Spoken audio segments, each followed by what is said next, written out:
Hello again, and thank you for choosing to watch another instalment from my YouTube channel Benidorm and Beyond.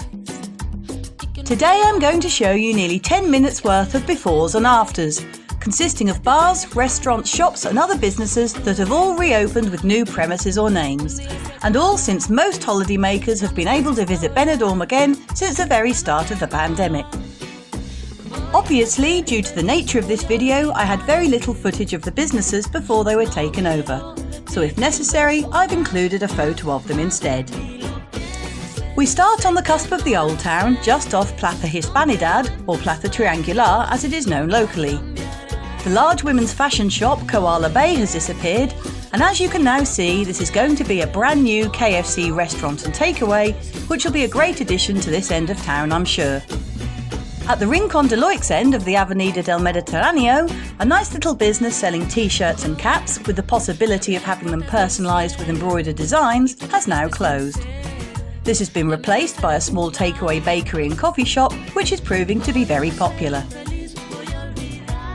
Along Calle Girona, close to the Avenida de Europa and Hotel Diplomatic, the long-standing Belgian bar, Oud Antwerpen, has closed its doors.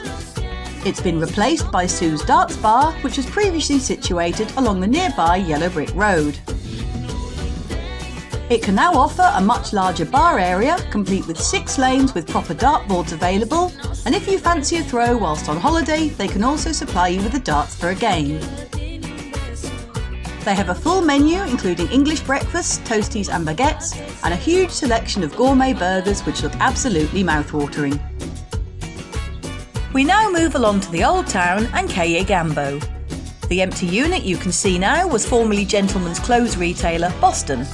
It is now reopened as a women's fashion shop called Tresor or Treasure.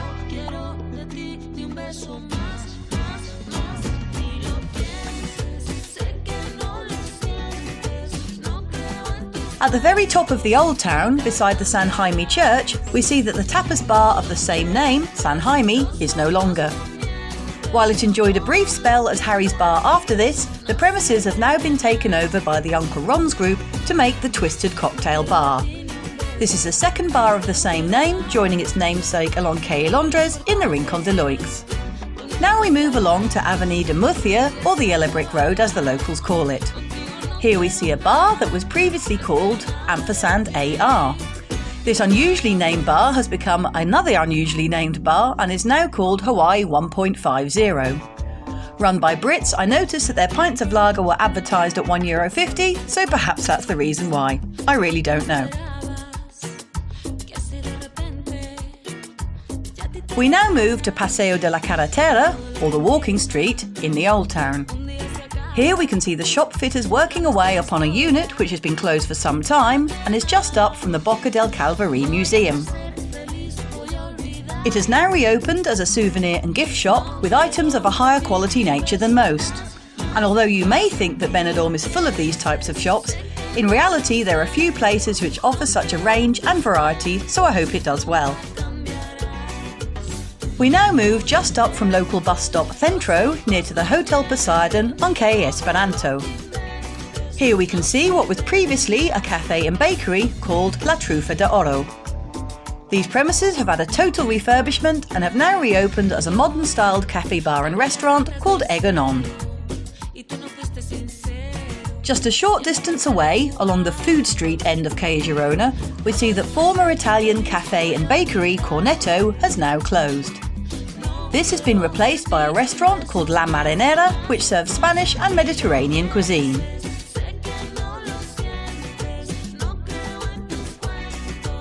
Back to the new town and along Avenida de Almeria, we see a bar previously called Harvey's. This has now closed for good and was replaced by Mateo's Bar at the very start of the pandemic. Themed around the popular ITV series Benidorm, it is owned by the series creator and writer Darren Litton and offers a selection of well-priced drinks as well as themed cocktails. We now move to Calle Girona beneath the shopping centre Centro Comercial La Noria. Here we see that hairdressers Monaco Barberia have trimmed their last hair and that the unit has now been turned into a vape shop. As well as everything you need for your e-cigarette, they are advertising COVID tests, excursions and printing facilities. So you should be able to get tested, book a day trip and print off the details all at once without any stress. Now we head back to Calle Gambo once more. Here we see that the former ice cream shop, Amorino, has closed. This has been reopened as a lovely looking coffee shop and bakery called Santa Gloria, who are a Spanish franchise business who have been operating since 1963. Along Calle Ibiza and bang in the middle of the new town, we now see the restaurant that used to be Dave's Bar and Grill.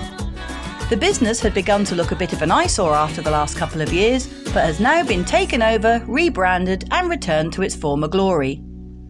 Under the name of the Magic Roundabout, which it used to operate under many years ago, the restaurant has been doing well, so it's sad to see that just this week it's now been put up for sale. We now return to Plaza Hispanidad, and next to the estate agents on the corner, we see what was a coffee shop called Cafe Mania. After a refit earlier this year, we now find new tapas bar and restaurant La Tabanita del Centro. Along the beach promenade, or Avenida Alcoy, we see two businesses next to each other, Sweet Kiss Coffee Bar and La Claudia Licoreria Shop and Bar. These have both closed and have been replaced by a 24-hour mini market and a very reasonably priced bar called La Provisional, which sells pints of lager for as little as €1.50. What a bargain! In the Old Town again, we head along the walking street and here we come across a shop previously called Daniel's, which sold budget belts, bags, caps and costume jewellery. It has now been reopened as a women's fashion shop called AG25, which sells clothes and accessories.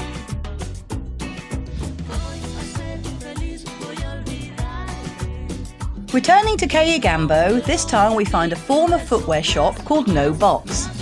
This has been replaced by a bright modern jewellery shop called Todo Plata, meaning all or everything silver.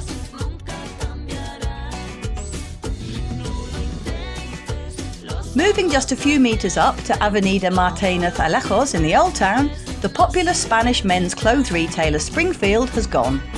This has been replaced by American footwear store Skechers. Back along the seafront, on the section known as Avenida Madrid, we come across a large glass-fronted bar and restaurant previously called Torre Levante, which used to cook fantastic paellas. They have now stopped trading and have been replaced with a brand new refitted bar called King Coco. The new premises look lovely, but for some reason have no outdoor signage whatsoever, despite having been open a couple of months or so. We are now on the corner of the Yellow Brick Road on Calle Ibiza. Here we see what for a very long time was an empty unit. This has been totally revitalised and is now the impressive looking Japanese restaurant called Home Sushi. Serving sushi, a teppanyaki buffet and an a la carte menu, I'm sure it will do well.